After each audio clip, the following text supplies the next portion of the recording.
How I got to where I'm at. It's been a journey. It's been an educational journey, and I've enjoyed it. I've got to meet a lot of folks like you all. Um, I grew up not far from where I'm presently at in Lake City. My folks transplanted me in the early 50s to down by Marionville, Springfield, Missouri, and we ran a dairy farm. And after that, I went to college for 3/4 of my lifetime at that time. And when I graduated, the first time I went to work on the Gemini B project. So I have that space thing because there was a guy that said, "Ask not what the country can do for you, but what you can do for the country." And you remember when I first opened up, I said, patriotism is the religion of the soil. And it comes back to what John Kennedy said that day, because that statement forever changed my life. I've got a degree in, I worked on the Gemini B space program for a period of time. Went back and got my BFA and my master's degree from the University of Oklahoma in art. So I taught sculpturing for 2 years in Wisconsin at Stevens Point, and then taught at Texas. And I had a chance to come back because my grandmother was real ill. So I've never known what a box was, and it took me from 75 to 84 to get through the state and get control of the land. And I made that statement. I took over an overgrazed, underutilized cedar forest with no water on it. And what I have today is climax vegetation, past climax vegetation. I first stumbled upon the idea of the soil in 2000 when Dr. Christine Jones from Australia, and I think the reason these people in Australia and Argentina think different was because they're hanging upside down. You ever see blood flows to the brain? Yeah, so they got the advantage on us. She introduced that soil carbon thing and sequestered carbon, and that really changed. Harold Klein was the one that introduced me to rotational grazing. In '88, met Stan Parsons at Ranching for Profit, and that forever changed my life. He's still one of my strong mentors. I have never met Mr. Savory. I've read a lot of Savory's work. Just being involved in Ranching for Profit and the executive link got me to where I'm at today. It helped me write a succession plan for my son to come on board. That's worked. So much of the business model plan, and that's where I needed the economics, and part of my business, part of my mission statement is economic viability. And as this range has become more productive, my neighbors all said I wouldn't last 3 years, and that was 30 years ago, and I get to go over to their places as their third person that's taken over that ranch or own that ranch now, and they're trying to model what I've done. Okay. So that's the big part of it. So that's why I got to where I'm at, and the journey continues. It's a great. And I didn't have any preconceived ideas as to what it would be, because the most I'd ever done on the farm before was about 2 hours a month for bookkeeping and gopher to town if they needed a part, and taking care of the kids in the school and the family activities and all of that sort of thing. So what I did though first was the Alan Savory workshop that No Till on the Plains sponsored at Arbor Day Farms, and that really opened my eyes as to possibilities, and it put me right next to people who were doing all kinds of innovative things that I had never heard of before, but it sounded like they were definitely working. They were definitely healing the soil. They were not having to make huge yields because they didn't have huge inputs. And basically what it comes down to at the end of the year is how much you have left over to live on, not necessarily what your yield monitor says. So started looking at it from that point of view. I had grown up on a dairy farm, so I wasn't afraid of cattle, thankfully. And so I didn't mind walking among them and that sort of thing. And soon they sort of started recognizing me as the herd leader and following me around. And they would do what I wanted them to do, which is amazing because my kids didn't necessarily. They also didn't talk back, and they actually... They asked for the car keys, right? Yeah, they didn't drive the car.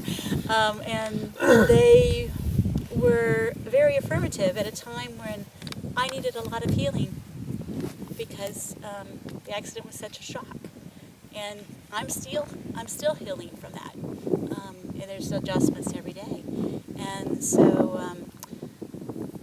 I guess I should also mention that way back when I first graduated from college, I was one of the first teachers to pilot test Project Learning Tree. And so I was a tree hugger from way back, and I was a health food sprout from way back. And it just all made sense to me to reduce your chemical inputs and increase the natural way of doing things. And I also had taken the certification for being a master gardener too. And a lot of this is the same information, it's just on a bigger scale. So it's the difference of scale. But what you're trying to do is increase your soil fertility so you can cut down on your inputs in that, and you can have your natural and organic vegetables. And these are the same kinds of things, the same concepts.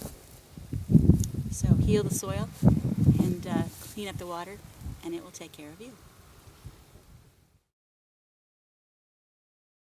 As a senior in high school, I've got a brother that's a year younger than I am, and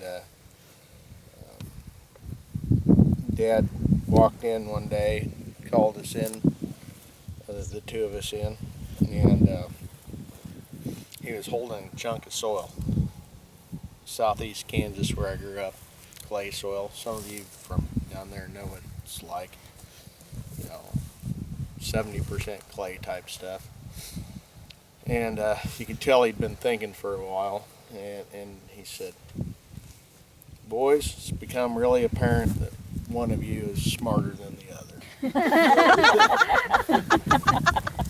He said, "So, Jeff, I think you probably ought to stay here and farm. Dale, we're going to send you to college because you're not smart enough to make a living farming." And that Southeast Kansas clay with infiltration rates, subsoil infiltration rates of 0.02 inches per hour. You do the math, it takes 2 days for an inch of rain to soak in. 2 days for an inch of rain to soak in. So where's most of it end up? Not in the soil. It goes off, And like they say, Southeast Kansas, 10 months of flood and 2 months of drought. And every time it rains, it floods, and then a week later, crops burning up because it doesn't get in the ground. The roots don't get in the soil. So when I went to college, one of the things I was really interested in, how do I fix this stuff? And I guess that's kind of what led me to embark on this, because I've just, when your mom tells you to do this and you say why, and she says because I told you so, that just burned me up. So that's not a good reason. And that got me crosswise of a lot of teachers, by the way. And my kids don't accept that either, so I guess chickens come home to roost. But yeah, just how do I make soil better? That's just been a lifelong passion, or at least starting when I was a senior in high school. I guess that's how I got here. Well, for me, I was born inside the box. And while I'll never say that Lucinda had it easy, she is not, but she does have an advantage. Not having that ag background allowed her not to be in that box. It made her easier. She didn't have all those parameters and all those things that she couldn't do, so there was an advantage there. And a lot, Gabe Brown is another one. He has no ag background. Those people, they don't have a box they have to crawl out of. But I think the reason I was able to crawl out of the box is, well, I'm not old enough to be a hippie. I was old enough to live through it as a youngster. And I still, for whatever reason, I still remember watching the news while the Cuyahoga River burned through Cleveland. And I can't even tell you what year that was, but it's branded in my brain. And I just remember as a kid thinking, I live by a river.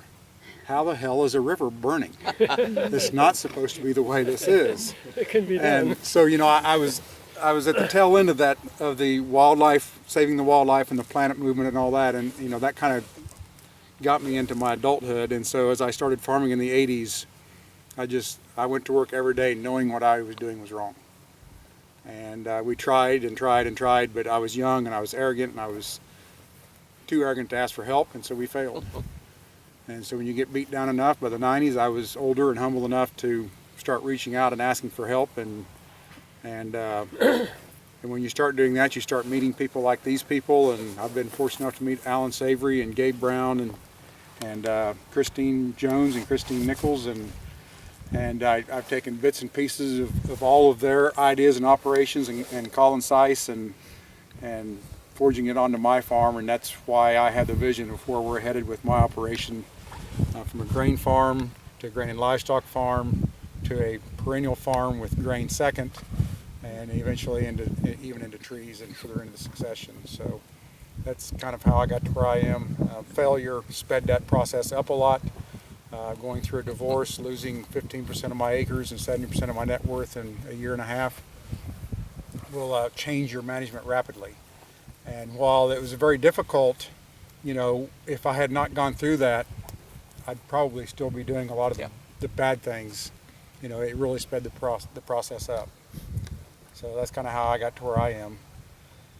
It's interesting how our paths all kind of follow the same stream, that we've all had situations that we've had to address and change ourselves, and it's part of growing up. We all have the same goal, and we all started in the same place, or pretty close, but we've all taken different roads. Yeah. I've got to say that the NRCS was one of the instruments that I had access to because of my education. I said, who do I go to get the knowledge that I need? I don't have the capabilities of possessing that. That's what college taught me. So I stumbled upon the NRCS, and then it's U.S. Fish and Wildlife Service, Kansas Parks and Wildlife, and the partnerships have just expanded exponentially in the last several years. And it's how you put those together, not one thing, and it's this eclectic. And Gail just mentioned that. All four of us have mentioned the eclectic thing, taken from some from over there, some from over here, some from over there. And believe me, the failures will teach you. Fast. Very fast. When I think that, and then as people come to me, and I know this is the same as with you three, and for whatever reason, when we were in that conventional world, and now you're making this transition to no-till or to rotational grazing, whatever it is, they come to me and the first thing they want is the recipe.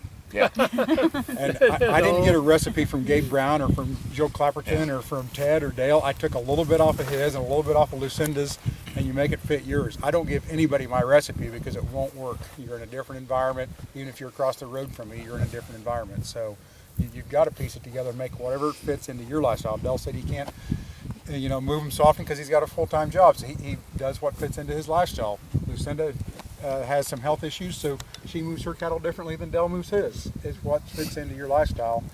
And it really comes down to, in the big picture, quality of life. Like Lucinda, I got a big dose of that this summer. Not to the same scale, but we had a big accident on our farm. Quality of life is extremely important. You want to spend all day and night working, you want to spend time with your family. Yeah, I think the worst thing that any farmer ever says is that won't work around here. Last weekend I went to a banana farm In Manhattan. in Manhattan. Oh, really? Between And Manhattan so and if you can Winnebago. grow bananas in Manhattan, they don't work around here. Not all. I'm going to poke fun at Ted here because in the 1960s, NASA, according to the legend, spent $11 million. That was actual real money in the 60s, not what Kim Kardashian makes every day. They spent $11 million making a pen, a ballpoint pen that would write in zero gravity with a capsule. And the Russians use pencils. Yeah.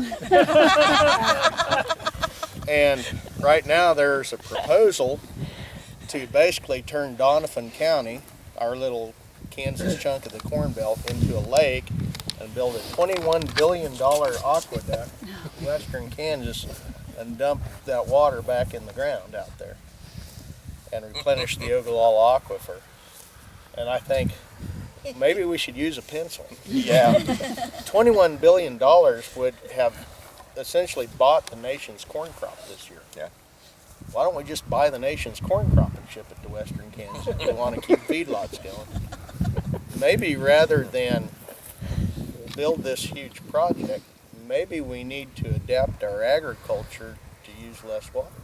Or how about we spend $30 an acre on cover crops, graze them off, fix the infiltration, put the water back the way it's supposed to go back. Yep. Yeah, we waste more water than what we use in this state. And I'm still wasting water. I mean, this is far from a finished project, but I think what I was wasting 10 years ago, and it just infuriates me. I mean, my irrigation water, I watched it run off down the ditch and over into that neighbor's field and then on down to the creeks, and it'd be no good. All the evaporation, and it just, I just sometimes lay awake nights and think, what if I'd started this process earlier? And China is building an aqueduct that's 300 miles long to take water to Beijing. Yeah. So, Water is the new oil. yeah. Said that 20 years ago, and everybody looked at me. I said it 10 years ago. You know, Yeah. it's a commodity that we're running out of. I think we ought to focus on using what we get efficiently before we start spending billions of dollars.